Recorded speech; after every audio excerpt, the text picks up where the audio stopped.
Welcome to Mom and Up. With your co-host, developmental psychologist Dr. Marty Erickson and Dr. Aaron Erickson, maternal child health specialist and nurse practitioner. Here's my grandma Marty. And here's Aaron, my mom and Up.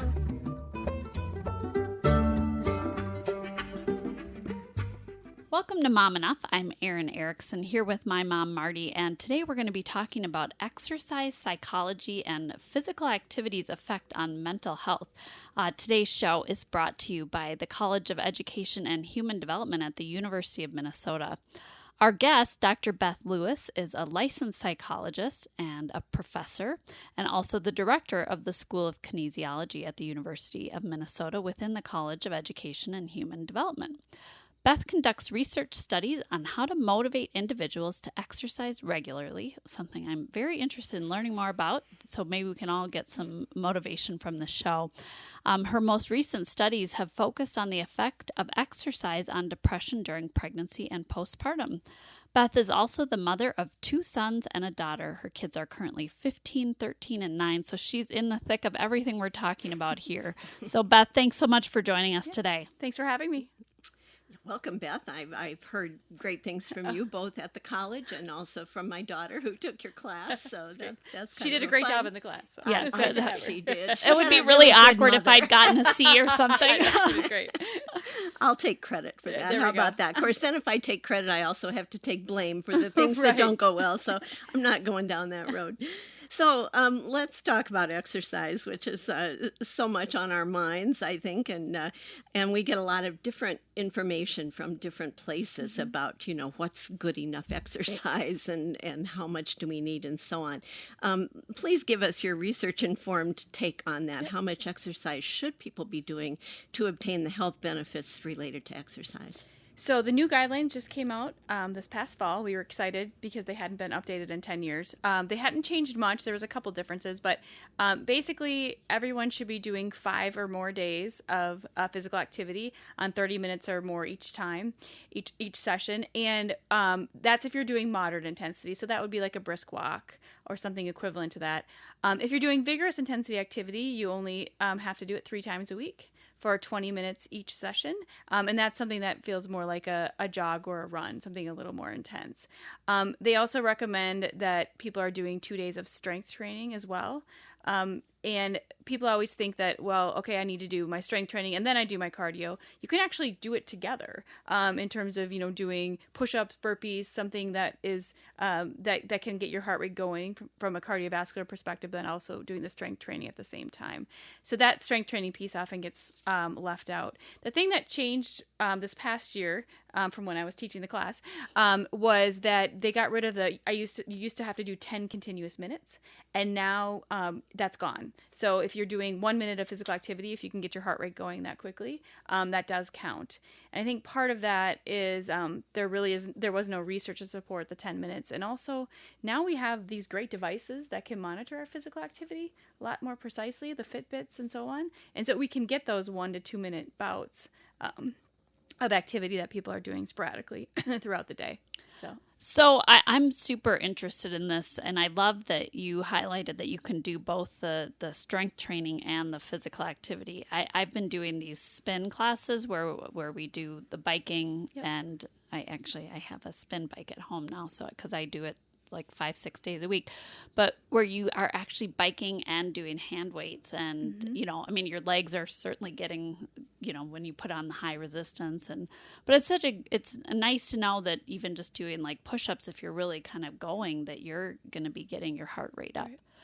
Yeah, absolutely. Yep, that's exactly the perfect example, because you can use those exercises to get your heart rate going, and then you're also doing the strength training, and it's much more efficient when you're doing both at the same time. Yes, because it can feel like a lot, especially if you're a busy mom of 3 kids or something like that. Right, exactly. Hello, do we know any of those? So what tips do you have, Beth, for motivating people to begin and to stick to an exercise program if they're not already doing that? I think scheduling it as part of your day and making it a priority. So you've got eating, sleeping, and exercise as the top three. I think when you get busy, it's the first thing to go. And so if you make it a part of your routine and it's scheduled, the other piece of it is making it a habit. We often forget, we do things without even realizing them. And if you can make it a habit as part of your day, that can be really important in terms of sticking to it. The other thing is the motivational piece. You can tell people that exercise will help you, lose weight, or it'll help reduce your risk of cancer. But really what gets people sticking with it is how they feel throughout the day. Yeah. And the increased energy, the better mood, the improved sleep.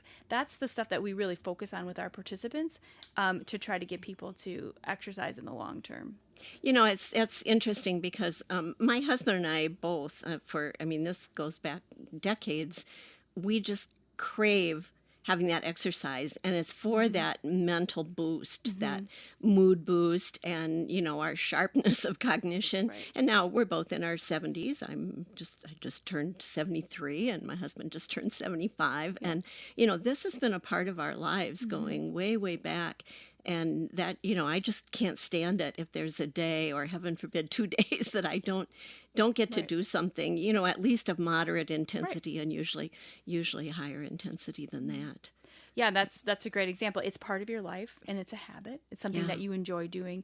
And I think when people first start the exercise program, sometimes you don't get those immediate benefits right away. It takes a little while, to see that. And then if you, and to miss it too. So if you miss a few days when you're sick, people that have been doing it a long time really get anxious to try to get back into that routine again. Really antsy. I know that feeling. Yeah. Exactly. The other thing that I've found over the years too is that a lot of times I do exercise with a group of women friends, and so for decades, back to when Erin and her older brother were preschoolers. Right. We've walked around Lake Harriet, where I live, and that's a nice 3-mile walk, and we walk and talk equally fast, and we've done that all these years, and now we're in a very different stage of life, but that's still a part of it. And then in California, I have a group of women friends I actually met at a gym, and they're all women my age, and some of them even much older. And we've just kind of arranged to go, we just have an agreement. We all go at the same time of day and call ourselves the Lunch Bunch. And the club that we were going to closed a couple of weeks ago. And we all found another club and just went over and kind of took the place over. So that guy's business went really high when we all came. But, that really makes a difference, too, because I love that female companionship and good conversation. And, if somebody doesn't show up, everybody calls or texts you, why aren't you there? Why didn't you come today? Well, and I've ran with the same neighbor, for one of my good friends, for 9 years. Every Wednesday we run at the same time. Great. It's just we run our 6 miles every Wednesday. And I started doing CrossFit 7 years ago. And that's really as a community. Just somebody just gets their first pull up and everybody is cheering for them. And so it's really that community focus. And I think having that social support, it can be, I think as a mom, sometimes there's a tendency I just need to get this done. I need to fit it into my day, and that's fine. But but sometimes it takes a little more effort to get the social support, to have that routine with other women. And I think that if you can get that in an easy way or from a class or whatever it is, I think that can be really important, because data has shown that social support is very important, like you're talking about. Well, and we had to walk at 6 a.m. when our kids were little, to be back, and, with dads having busy careers and everything too. And, we did that in the dead of winter. So 6 a.m. in January, I don't even want to see that anymore, and I don't have to. But well, exactly. That's so great to have that shared connection. And I've just started a new accountability thing with a colleague at work, because we both have she also has a bike at home, and she wasn't using it as much. So we started setting goals each week, like how many days. And so she didn't meet her goal. And so she said, if I don't meet my goal next week, I owe you $20, and I really don't want to have to lose $20. So, it's kind of like whatever it incentivizes you to do it. I know for me, it's like being able, I don't watch a ton of TV, but I'll let myself I'm going to bike and I'm going to watch a show while I bike. So it's kind of like I feel less like I'm like less guilty. Not that I should feel guilty for that anyway. But we always do. Well, yeah, and as a parent, or something. Yeah, parents, I think especially it's unique because you have less time, you have more responsibilities. So I'm curious, like what kind of motivational strategies are helpful for parents in particular?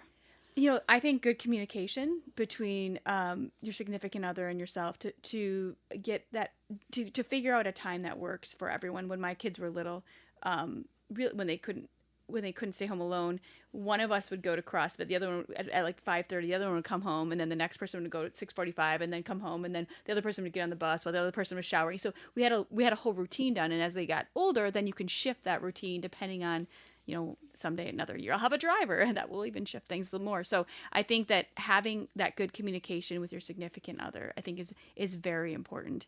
And really thinking about being a role model for your kids. Your kids know what you're doing. They see you coming back in from a run. They see you on your bike.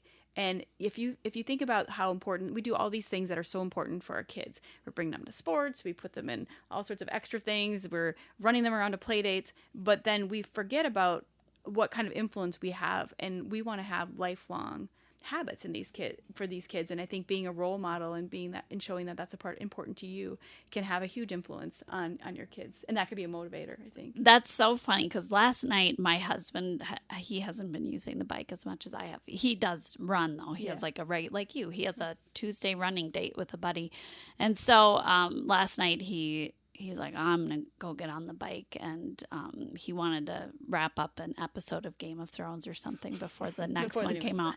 Can't do that in front of the kids. So anyway, one of the kids like went down there and the door was ajar and they were like, oh, you're biking, and like ran upstairs. He's biking. Like it was like a big thing. And I'm like, way to go. You're on the bike. Yeah. So, just like we're all kind of celebrating each other's, activities and like, you haven't been on the bike. Maybe you get on that bike today. So, well, yeah, absolutely. That's a great example. And you and Clara came to my yoga class when we were out in California. Yes, that was really fun to get the 3 generations. I mean, we've done a variety of active things together, but that was fun.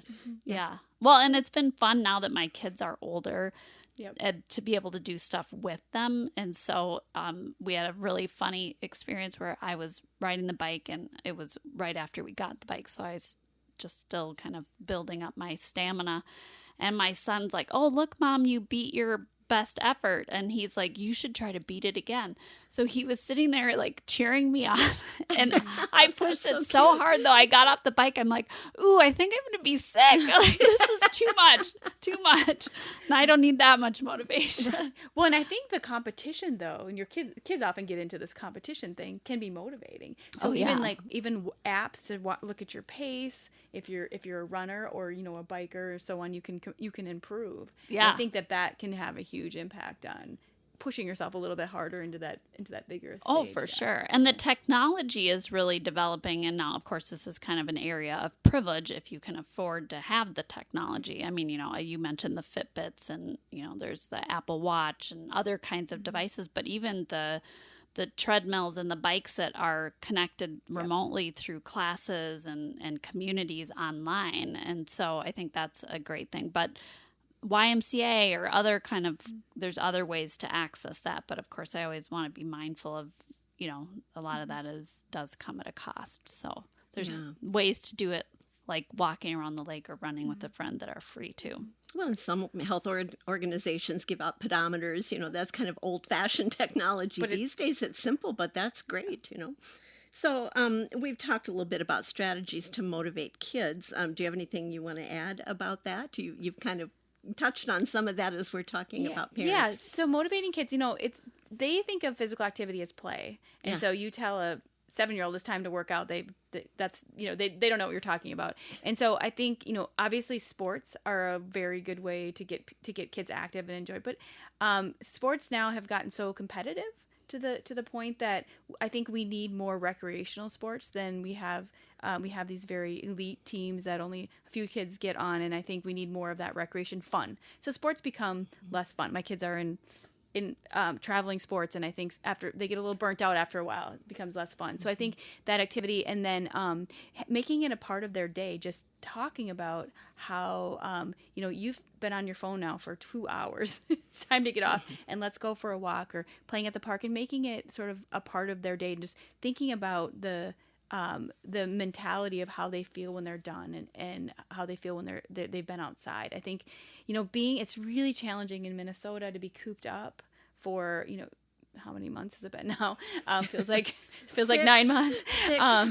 Yeah. And I think that, so being active in the house, and I think having it set up in a way, when kids were little, I always let them play knee hockey. I never had anything breakable in any of my house. I'm like, you want to run up the stairs? You want to run in the house? You want to play knee hockey in the house? You want to do whatever? I always had our house set up so you could be active in the house. You want to jump on the couch? I didn't care, as long as they were running around. And so I think that, just making it fun, making it part of their day, making it a habit is important for kids. What's knee hockey? Just when you're on your knees. Oh, I see. Okay. Yeah. I'm not playing that with my exactly. arthritic knee. I know. That's, It's hard to be on the knees. Yeah. We have extra cushioning in our living room for knee hockey. Yeah. So they put nets up, and that's very cool. I love that. What a fun thing to do. So can you tell us about some of the research you have done with parents, particularly women on the other end of this parenting spectrum, so pregnant women and postpartum women? Tell us about some of that research with physical activity. Yep, we've done a couple of randomized trials where we'll recruit pregnant or postpartum women, depending on the study, and then we randomize them into an exercise intervention or a wellness intervention, or kind of a control. We'll get one of the two later. And we do everything over the phone because they don't want to come in, and we're trying to have them do their home-based exercise. So we're really focused on trying to motivate them to exercise on their own. And we've been able to successfully get pregnant and postpartum women to exercise on their own. And we have shown that it is related to decreasing your risk for postpartum depression. So we usually bring in women who have a history of depression.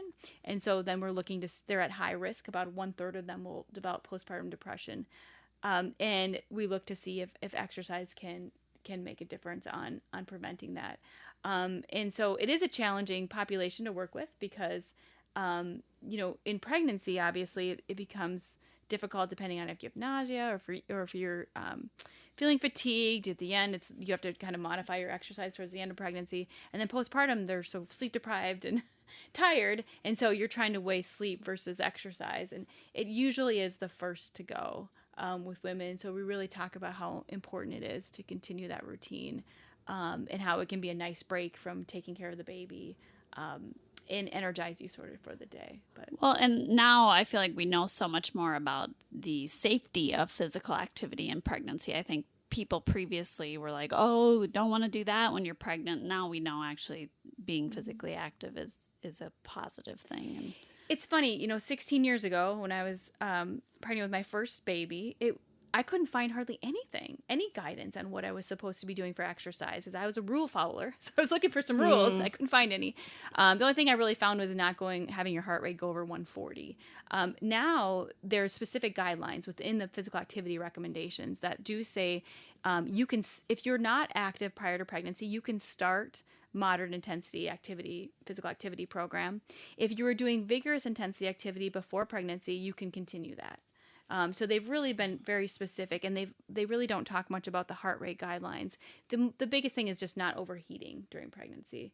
I've seen women at CrossFit doing multiple pull-ups with being 9 months pregnant, which is amazing to me. Wow. But, they were doing it before, so they just continued. And so they don't recommend starting a vigorous intensity program, but starting moderate if you weren't doing that before pregnancy. And sometimes women are motivated to do that, for the health of the baby, to start during pregnancy. Well, I just found, my pregnancies were 100 years ago almost, but I just found that... I'm not that old. Well, your brother's older. No, he's 45, going on 46. But I remember when I was pregnant with him, I was taking jazz dance classes that were really demanding and just tons of fun. And I didn't miss the only class I missed was the day he was born, actually, and I went back about a week later and just was a little more careful, but my doctor totally encouraged me, that which really amazes me now. It is and great. I played tennis too. In fact, I went into labor after playing tennis when I was pregnant with Aaron. So, and, both babies were healthy, and I was, I got back in shape very quickly. And I wish I could get back in shape at this point as easily as I did then, but it did really give me such a boost, and both physically and mentally. Yeah. So that's helpful to know what the guidelines are these days, and at least people are talking about it more now than they did back in the 70s when I was having my babies. Yeah. So I wonder what you can say about how your research with pregnant and postpartum women informs what should be happening in the real world. There is clinicians are great about assessing for depression already. I know they do the screens oftentimes in both in the hospital and then also at the 6-week checkup. And there's some general counseling about exercise, but I do think talking about how exercise can help with your mood, and not just somebody who might get depression and preventing the depression, it can help with stress. We've shown that exercise can help with stress as well within the postpartum period. And so if clinicians can talk with their patients about how important it is to exercise and what effects that does have during the postpartum phase, I think that can be really important, and really just getting the message out there in terms of how it's okay it's great to exercise during pregnancy, what those guidelines are. I think getting that out there is important. And then also during the postpartum phase, talking about exercise as a way to help with your energy levels and not necessarily weight loss. And this kind of goes for in general, for the general population. Mm-hmm. If individuals start exercising to lose weight, they often will stop because they don't see that weight loss right away. If they don't do it with diet, they're not going to see that weight loss just from exercising. And so I think that you see that with postpartum women too, trying to lose weight a little quicker. And in the general population, I think that that's a really important thing to like going back to what we said before, to how do you feel, not about your weight loss. It may happen, but it may not either. So. A lot of my work when I was at the university, and this continues now in international work I'm doing in Ireland and Germany and some other places, is with high-risk mothers during their pregnancy and for up to 2 years, sometimes even more after the birth of their babies. But the program is home visiting, and then also a group component, the STEEP program it's called. But on the home visits, way back when we started this program, I developed it in 1986, so we're going back quite a few years, we would often include walks with the mothers during the home visits. And I think a lot of professionals who do home visits with parents think you just go in and you talk and you help, and you might have a protocol depending on what your particular program is. But we found that getting the moms and the babies, again, even in the winter in Minnesota, bundled up and go out for a walk while we're talking about that and other things, the things that support or hinder them from feeling good and feeling that they're being good enough parents, really is a great way to do it. And then helping them figure out who else they can connect with, to connect with other moms who would do that with them. So, having your social time be around movement instead of around having lunch, or maybe it's both. And we also did our staff supervision sessions while walking. So it kind of, affected what we were doing with the staff in the program. And I've had so many people tell me that they still do that now as a part of their work, or that they got started with that when they were clients in our program, and something that just became a part of their lives, which was really affirming. That's great. I mean, that's a great example of habit, right? In terms of it just becomes a habit to do that. And I think you're accomplishing two things, in terms of getting exercising, having the social time, and getting those conversations done. And I think that's great. There's a lot of research coming out now about sedentary behavior. So not necessarily about physical activity, but just they say sitting is the new smoking. Yeah. And so just even having a standing desk, or, standing meetings or walking meetings like you're talking about, they're trying to figure out exactly sort of what the optimal time is that you should be, standing versus sitting and all that. It's such a new area, but I think there's going to be more to come in the next 5 to 10 years. And my Apple Watch, of course, tells me when it's time to stand up. See, that's great. They must have it figured out. I know. I got that when I was, after I worked out yesterday, I was sitting on the sofa finishing the episode because I worked out for 45 minutes and it was longer than that. So I just had a few minutes and I got this little alert like stand up and I'm like, I just worked out. That should count for something. Give me a break. That should give you some credits. I should get at least a 20-minute break after that. Exactly. I get kind of mad at my Apple Watch too because one day recently it told me, and I'd never had this happen before, but it said, you haven't exercised as much as you usually do by this time of day. And I thought, what? I'm going to a class at 4:00. Leave me alone. Oh, that's funny. It's motivating, though. I think it's motivating to have the technology and to remind you, like, oh, geez, I'm not where I usually am at this time of day, or I've been sitting a lot more. Well, Beth, thank you so much for joining us. We've been talking to Beth Lewis, licensed psychologist, professor, and director of the School of Kinesiology at the University of Minnesota. Thank you so much for joining us, and thank you for tuning in to this episode of Mom Enough. I'm Erin here with my mom, Marty, and we hope you'll tune in again next week. Content copyrighted by Marty and Erin Erickson. All rights reserved. Visit momenoughcomp14416 for an archive of all Mom Enough shows and many free downloadable resources on child development, parenting, and maternal health and well-being. Do you think I'll have a show called Kid Enough someday?